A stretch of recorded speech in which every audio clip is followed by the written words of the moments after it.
நீ தீமையினாலே வெல்லப்படாமல் தீமையை நன்மையினாலே வெல்லு. நீ ஜெயிக்கணும், இந்த பிரச்சனையில ஜெயிக்கணும். உனக்கு தீமை செய்யறாங்கல்ல, பதில் தீமை செய்யணும்னு நினைக்கிற தோணுதில்ல, பழி வாங்கிடணும், அவங்களுக்கு அப்படி நடந்துடணும், பல்லு கடிக்கிறாங்க இல்ல, அப்படி இல்லை.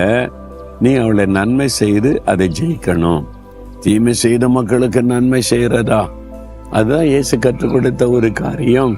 தீமை செய்யறவங்களுக்கு நன்மை செய்யுங்க. இயேசு ஒரு குற்றமும் செய்யலை, ஜனங்களுக்கு நன்மை செய்தார். அவரை பிடிக்கிறதுக்கு கத்திகளோட பட்டயத்தோட கம்போட கெத்செமனே தோட்டத்துக்குள்ள வர்றாங்க. அதுல ஒரு போர் வீரர்லாம் பயங்கரமா இயேசு பிடிக்கணும் கட்டணும்ன்றான். அப்போ பேதுரு அவனுடைய காதரை பட்டயத்தை வச்சு வெட்டி காது துண்டா விழுந்துச்சு. துள்ளுனா குதிச்சான், காது துண்டா விழுந்துட்டா அவ்வளவுதான், வலியில துடிக்கிறா, ரத்தம் வருது. இயேசு அந்த காதை எடுத்து அதை வச்சு ஒட்ட விட்டு, அதான் இயேசு செய்த பெரிய அற்புதம்.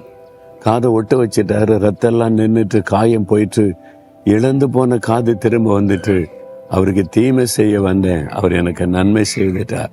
இப்ப அந்த மனிதனுடைய மனநிலைமை எப்படி இருக்கும்? இயேசுவை கரெஸ்ட் பண்ணணும், அடிக்கணும், கொல்லணுன்றவன் எப்படி இயேசுவை பின்பற்றி அப்படியே போயிருப்பான்னு யோசித்து பாருங்க. அதுதான் இயேசு நம்ம கற்றுக் கொடுக்கிற பாடம்.